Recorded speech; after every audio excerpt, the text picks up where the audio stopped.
And we're back with debuffs and debuffs for the week for Neural Sim. Yes, we're starting here because as you can see we have a increased attack of 25% and then we have a debuff decreasing our attack by 20%. Like, really? I don't know how they're gonna calculate it, but I guess maybe we have a 5% buff all in all, I guess. But here's another one, right? So this one also has it, decreasing the attack by 20%. But there's more. I didn't realize it until I read it. Oh yeah, and we have Frost Rest here. Ah yeah, it's this one. So now we deal 80% less damage when our HP is above 50%. So now it's lower. Although to be fair, I think that is a different multiplier. Anyway, let's start with my main Aegir boss run, which is the Acacia Chrono Echo team. Although if you haven't invested Enya Tempest, then she has a chance of, being far better.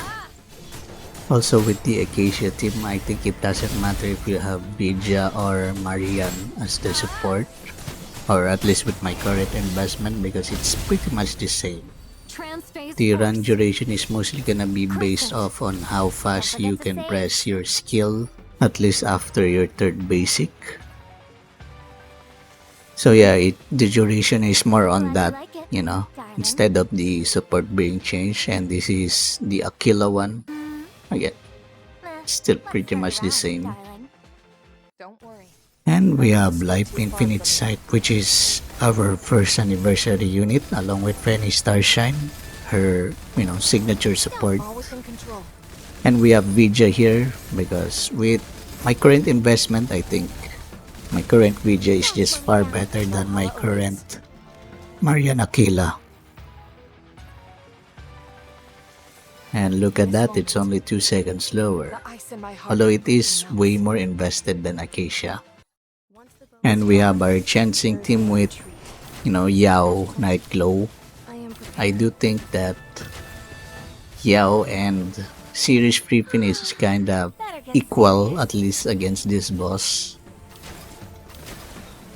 And again, your run will depend on how many stacks you really need to beat this boss.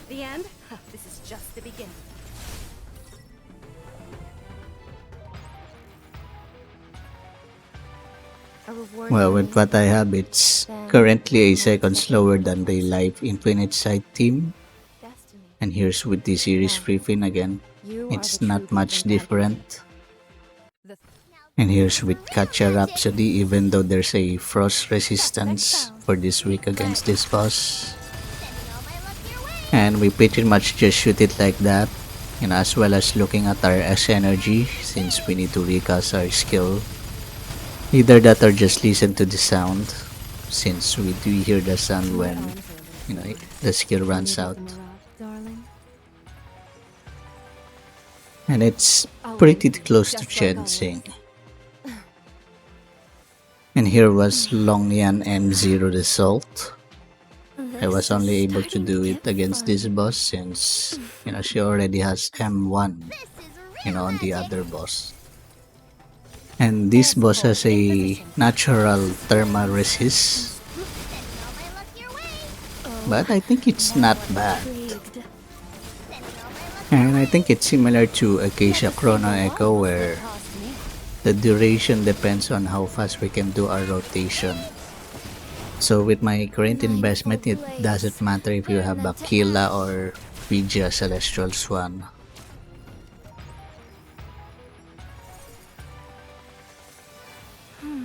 Little bit slower than the other runs, but still decent, at least. And here's the one with Fritia, and again, it's not too different, or at least with what I have. And here's Fenny Pureheart, again another thermal. She's probably the easiest unit to use in here because she can't get interrupted.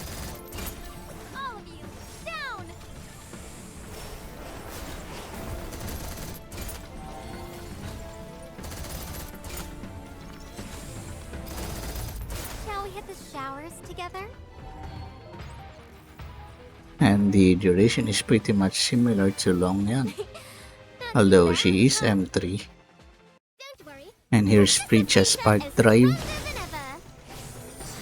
You know, she still has the bad logistic stats since that puzzle thing hasn't reset yet at the time of this recording. So what I pretty much just did is just do the double tap combo, you know, at one time and then skill and ult combo. The double tap should give the boss a debuff since we already have the Octus drive. And for this one, we don't need a full stack.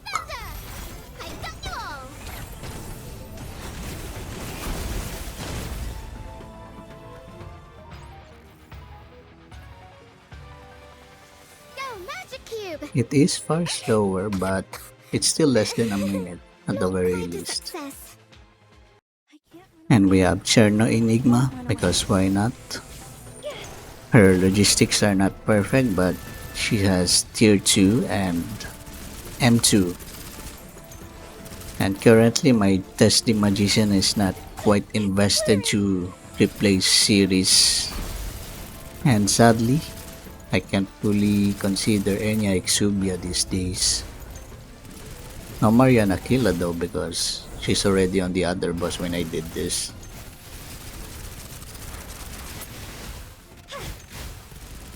And I might have overstock here, so it could be slightly faster.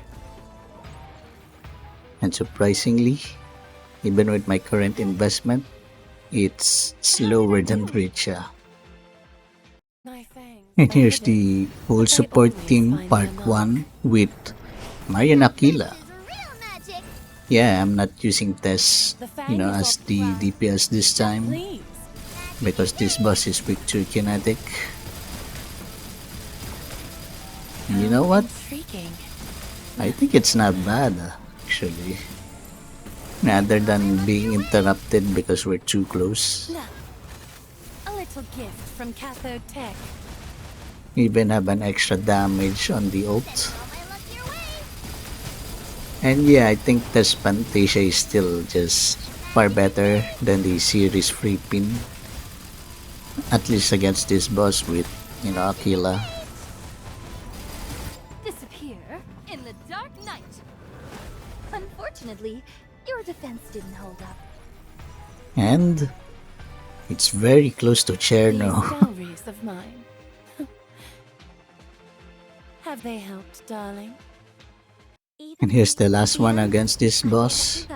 And I can't slip the chance to use Fenny Starshine as the on-field. Because again, she is kinetic. And it has been a while since I used her as an on-field DPS. Because I typically just use Tense Fantasia these days. I still find it a nice feature on her skin that, you know, she can remove her veil or whatever it's called, you know, the one on top of her head. I still remember actually being disappointed when Lyfe Infinite Sight doesn't do that. It's honestly the main reason why I bought, you know, Fenny Starshine skin.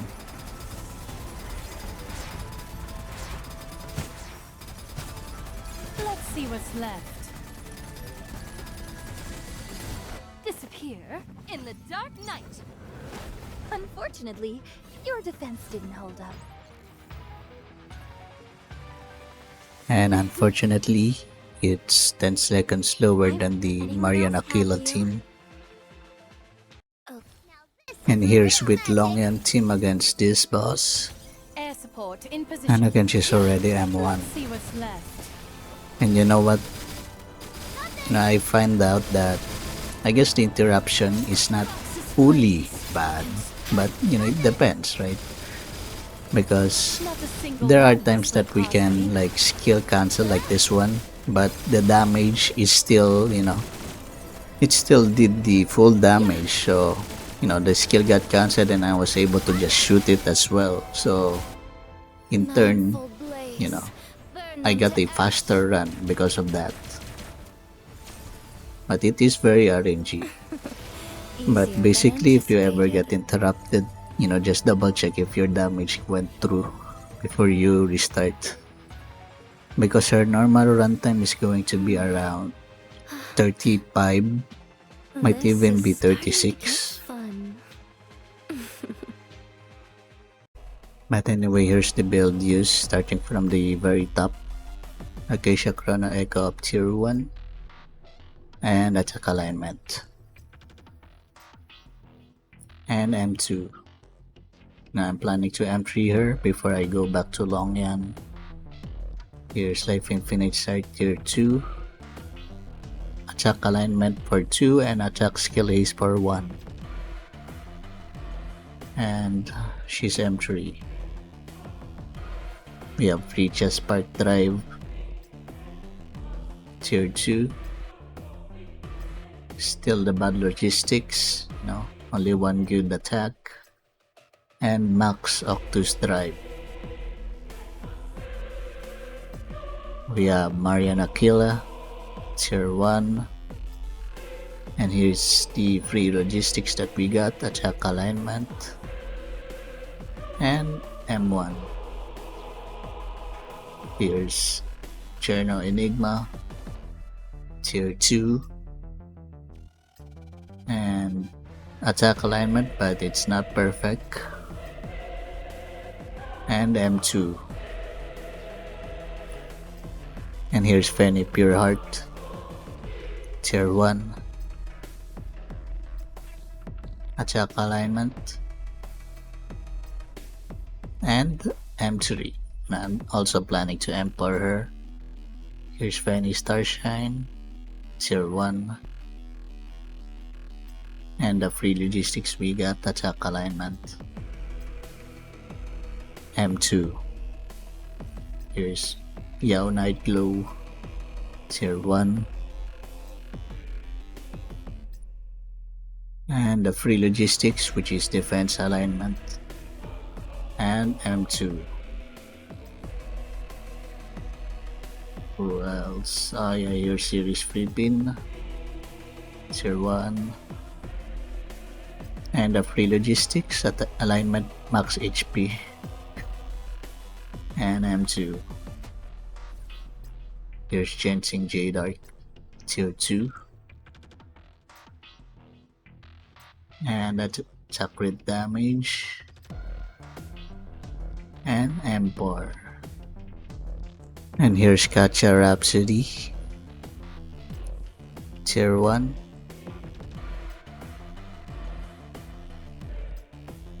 Attack alignment. And M3. And Despantasia Tier 2. And the free logistics we get, which is attack alignment. And M3. Here's Vidya Celestials 1 Tier 1. Attack alignment with her, signature weapon. And M3. And lastly, Longyan, the Divine Fox Tier 2. And I'm kinda leaning towards attack crit damage. Again, the only problem is that the logistics are not perfect, so it might change the result. Also M1, and that's about it.